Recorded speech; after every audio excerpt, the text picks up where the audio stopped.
सास बनी डंडे वाली भूत। शिखा की नई नई शादी हुई थी। उसका मायका और ससुराल दोनों कानपुर में ही थे, इसलिए उससे मिलने उसके भाई अक्सर आते जाते रहते थे। ये बात शिखा की सास मीना को बिल्कुल पसंद नहीं थी। मम्मी जी, आज राहुल भैया आ रहे हैं। कौन? तेरे चाचा का लड़का? जी मम्मी जी। अरे पर वो तो दिल्ली में रहता है ना। हाँ मम्मी जी, उन्हें कल सुबह दिल्ली के लिए निकलना है, तो वो आज मुझसे मिलते हुए कल सुबह यहीं से निकल जाएंगे। हमने तो धर्मशाला खोल रखी है ना। कुछ कहा क्या मम्मी जी? मैंने कहा हाँ हाँ, आने दे तेरे भैया को, जमकर खातिरदारी करेंगे। अब तो कुछ करना ही पड़ेगा, इससे पहले कि मेरा घर धर्मशाला बन जाए। ये कैसी बातें कर रही हो मीना? सच ही तो कह रही हूँ। अभी इसकी शादी को साल भर भी नहीं हुआ और आए दिन इसके घर वाले आ धमकते हैं। अरे तो क्या हुआ, वो इसी शहर में रहते हैं तो हाल चाल लेने आ जाते हैं। इस बार मैं उनका हाल और चाल दोनों ही बिगाड़ दूंगी। अब बहुत हो गया जी। अरे ये कैसी बातें कर रही हो? हे भगवान, बस आप तो देखते जाइए। शाम को राहुल आता है। नमस्ते आंटी, कैसे हैं आप लोग? हम लोग तो ठीक है, तुम कैसे हो बेटा? मैं भी अच्छा ही हूँ आंटी। बस आज रात के बाद नहीं रहोगे। चलिए भैया, मैं आपको हमारा घर दिखाती हूँ। रात में खाने के टेबल पर शिखा, रोहित कहीं दिखाई नहीं दे रहा। जी भैया, वो ऑफिस के काम से बाहर गए हैं, कल शाम तक आएंगे। अच्छा अच्छा। बेटा, क्या तुम भूत प्रेत में मानते हो? नहीं नहीं आंटी जी, पर अचानक आपको ये ख्याल कहाँ से आ गया? पता नहीं क्यों, कभी कभी मुझे लगता है जैसे रात के समय बैठक में कोई घूमता रहता है। ये आप क्या कह रही हैं मम्मी जी?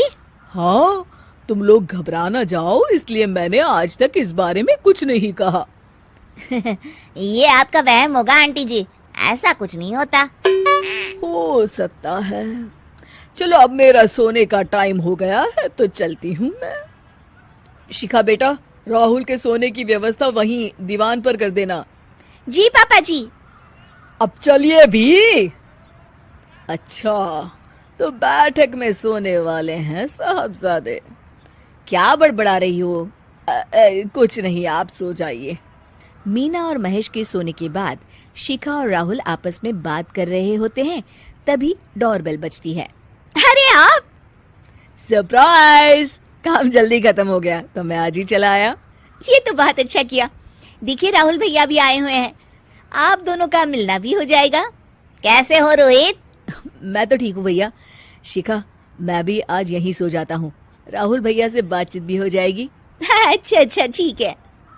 मीना आधी रात को उठती है, कंबल मुंह से पैर तक ओढ़ के डंडा लेके बैठक में आती है और देखती है दीवान पर चादर ओढ़े कोई लेटा हुआ है। देखो तो कैसे मजे से सो रहा है बहन के ससुराल में। मीना ताबड़तोड़ 4-5 डंडे मार देती है। अरे मर गया! अरे बचाओ बचाओ, कौन है? मीना जल्दी से अपने कमरे में भाग जाती है। हे भगवान, ये मैंने क्या किया? ये रोहित कहाँ से आ गया? लगता है ये नालायक राहुल मेहमानों वाले कमरे में सो गया होगा।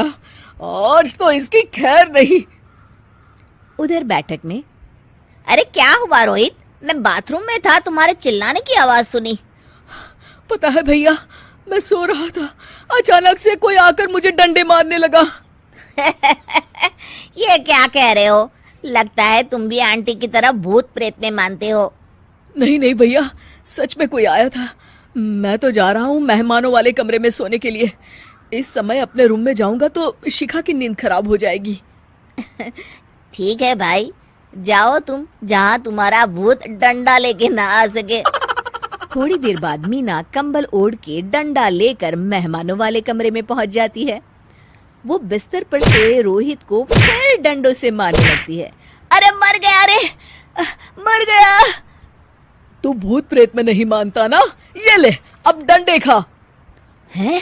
ये तो माँ की आवाज है। रोहित कंबल खींच देता है। बेटा तू! अरे ये क्या कर रही हो माँ? मार मार के मेरा भरता बना दिया आपने। माफ कर दे मेरे लाल, मैंने तो तुझे ही मार मार के लाल कर दिया। मैं तो उस राहुल के बच्चे को सबक सिखाना चाहती थी। राहुल भैया को? हाँ बेटा, मुझे लगा अगर उसे डंडे मारूंगी तो शिखा के मायके वाले यहाँ आना छोड़ देंगे। हे भगवान, माँ ये घर शिखा का भी है, उसके घर वाले जब चाहे आ सकते हैं। हाँ बेटा, आज मुझे भगवान का इशारा समझ में आ गया। मैं कितना गलत करने चली थी और अपने ही बेटे को चोट पहुंचा दी। अब चुपचाप जाके सो जाओ माँ, और किसी को कुछ बताने की जरूरत भी नहीं है।